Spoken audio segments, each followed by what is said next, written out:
안녕하세요. 자유교회 이진우 목사가 보내드리는 아침 묵상입니다. 오늘도 예수 그리스도의 향기를 내는 복된 하루가 되시길 바랍니다. 5월 4일 월요일 아침 묵상입니다. 오늘은 영원한 집으로 돌아가기 전에라는 제목으로 전도서 12장 5절의 말씀 묵상합니다.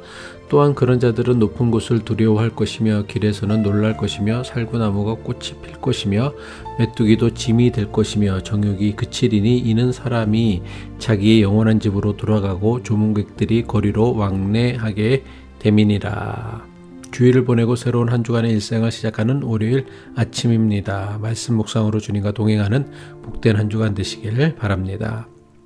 지금까지 우리는 전도서 12장을 통해 우리 육신의 장막이 하나둘 허물어지는 과정에 대한 전도자의 자세한 설명을 살펴보았습니다. 오늘 묵상하는 전도서의 말씀은 그 쇠락의 정점이자 마침내 인생의 긴 여정을 마칠 때 마주하게 되는 풍경에 대한 묘사입니다. 전도서 12장 5절이죠. 또한 그런 자들은 높은 곳을 두려워할 것이며 길에서는 놀랄 것이며 살구나무가 꽃이 필 것이며 메뚜기도 짐이 될 것이며 정욕이 그치리니 이는 사람이 자기의 영원한 집으로 돌아가고 조문객들이 거리로 왕래하게 됨이니라. 오늘 묵상하는 말씀은 그런 자들은 이라는 표현으로 시작합니다. 전도자가 말씀하는 그런 자들은 누구일까요? 전도자가 말씀하는 그런 자들은 전도서 12장 3절과 4절에서 묘사한 쇠락의 날을 맞이한 사람들입니다. 하지만 전도서의 전체 맥락에서 보면 이것은 나와 상관없는 자들의 이야기가 아닙니다. 죽음이라는 보편적인 운명 앞에 서 있는 모든 인간을 뜻합니다. 오늘 묵상하는 전도서 12장 5절은 성경에서 가장 아름다우면서도 슬픈 시적 묘사로 가득 차 있습니다. 이 구절 역시 3절과 4절처럼 교회의 전통적인 알레고리 해석과 오늘날 현대 신학자들의 해석이 교차합니다. 높은 곳을 두려워하며 길에서 놀란다는 것은 전통적인 해석에 따르면 조금만 높은 곳에 올라가도 어지럽고 평탄한 길조차 걷는 것 자체가 공포가 되는 노년의 쇠약함이라고 설명합니다. 현대 신학자들은 이것을 죽음이라는 미지의 세계에 대한 마지막 여행을 앞두고 느끼는 인간의 실존적 공포에 대한 고백이라고 해석합니다. 살구나무가 꽃이 핀다는 비유는 전도서 최고의 비유 중 하나입니다. 여기서 살구나무는 실제로는 이스라엘에서 자라는 아몬드 나무를 의미하는 것으로 한겨울인 1월에 흰 꽃을 피웁니다. 살구나무가 꽃이 핀다는 것은 전통적인 해석으로는 검은 머리가 백발로 변해버린 노년의 머리를 비유하는 것으로 여깁니다. 겨울에 피는 살구나무의 하얀 꽃은 대단히 아름답지만 곧 사라질 꽃입니다. 마찬가지로 노년의 백발은 얼마 남지 않은 인생을 비유한다는 것입니다. 현대 신학자들은 이 구조를 죽음의 계절이 당도했음을 알리는 자연의 신호라고 해석합니다. 메뚜기도 짐이 된다는 구절에 대한 전통적 해석은 기러기의 완전한 소진을 의미합니다. 메뚜기는 아주 가벼운 곤충이지만 쇠약해진 노인에게는 그 작은 메뚜기 무게조차 견디기 힘든 고통이 됩니다. 현대 신학자들은 활기차게 뛰어다니던 메뚜기처럼 역동적이었던 삶이 이제는 지극히 작은 일도 감당하기 어려운 무력감을 뜻하는 것으로 해석합니다. 정욕이 그친다는 것은 욕구와 의욕이 사라지는 것입니다. 히브리 원문에서 정욕은 단순히 성적 욕구만이 아니라 삶을 향한 전반적인 의욕과 욕망을 가리킵니다. 이것을 현대 신학자들은 살고 싶은 마음, 무언가를 하고 싶은 의지, 삶에 대한 열정이 사라진, 한마디로 모든 집착과 욕망으로부터 강제로 분리되는 죽음의 문턱을 의미한다고 여깁니다.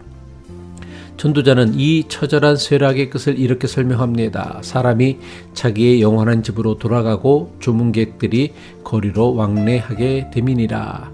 여기서 전도자가 말씀하는 영원한 집은 무엇을 의미할까요? 1차적으로는 우리가 묻히게 될 무덤을 뜻합니다. 이전 묵상에서 말씀드렸듯이 히브리어로 창조주와 무덤은 발음이 매우 비슷합니다. 우리는 창조주에게서 와서 무덤을 지나 다시 창조주께로 돌아갑니다. 지금까지 전도서는 사람이 돌아가는 곳을 한 곳, 나온 곳, 죽은 자에게로라고 표현했습니다. 그런데 전도서 마지막에 이르러 그 목적지를 영원한 집이라고 했습니다. 영원한 집이라는 전도서의 표현에는 역설적 위로가 담겨 있습니다. 영원한 집으로 돌아간다는 것은 단순히 장소가 바뀌는 것이 아니라 나를 가장 잘 아시는 창조주 아버지의 품으로 돌아가는 인격적인 사건입니다. 조문객들이 거리로 왕래한다는 것은 한 개인의 죽음이 공식화되었음을 뜻합니다. 인생이라는 무대에 커튼이 내려지고 남겨진 다들이 슬퍼하며 거리를 지나는 풍경입니다. 누군가의 장례식에 모여 서로의 안부를 묻고 슬픔을 나누는 그 거리가 바로 전도자가 말한 현장입니다. 전도자는 왜 이렇게 자세하게 쇠락과 죽음의 날을 묘사하고 있는 것일까요? 이것은 우리를 두려움에 빠지게 하려는 것이 아니라 유한한 인생에 대한 경각심을 일깨워 주기 위함입니다. 아직 높은 곳을 두렵지 않게 오를 수 있고, 아직 길을 걱정 없이 걸을 수 있고, 아직 의욕이 살아있고, 아직 조문객들이 오지 않은 지금 창조주를 기억하라는 것입니다. 우리는 조문객들이 우리를 위해 거리를 오가기 전에 우리가 먼저 사람들을 찾아가야 합니다. 열정이 그치기 전에 지금의 열정으로 하나님과 이웃을 사랑해야 합니다. 혹시 거울 속에서 하얗게 핀 살구꽃을 보며 서글퍼하고 계십니까? 예전에는 가벼웠던 일상의 책임들이 이제는 메뚜기처럼 무겁게 느껴지십니까? 낙심하지 마십시오. 그것은 우리가 인생을 불성실하게 살아서가 아니라 창조주께서 우리 모두에게 허락하신 인생의 자연스러운 과정입니다. 그 안에서 창조주를 기억하는 것이 지혜입니다. 이민의 모진 세월을 견디느라 연약해진 우리의 육신은 주님 보시기에 세상 그 무엇보다 찬란한 인생의 훈장입니다. 오늘 하루 우리 인생의 문이 닫히기 전 아직 우리에게 남겨진 기쁨의 조각들을 소중히 여깁시다. 그리고 우리를 위해 영원한 집을 예비하신 창조주 하나님을 신뢰하며 당당하게 우리에게 주어진 길을 걸어갑시다. 기도하겠습니다. 우리의 영원한 본향이 되시는 창조주 하나님 아버지, 육신의 장막이 낡아갈수록 우리 영혼은 더욱 새로워지게 하시고 이 땅에 집착을 내려놓고 주님이 예비하신 영원한 집을 사모하는 지혜를 주옵소서. 이민의 고단한 길 위에서 놀라고 지친 우리 성도들의 마음을 안아주시고 우리가 창조주께로 돌아가는 그날까지 오늘 우리에게 주신 작은 기쁨들을 찬송하며 살아가게 하옵소서. 우리 인생의 알파와 오메가가 되시는 예수 그리스도의 이름으로 기도합니다.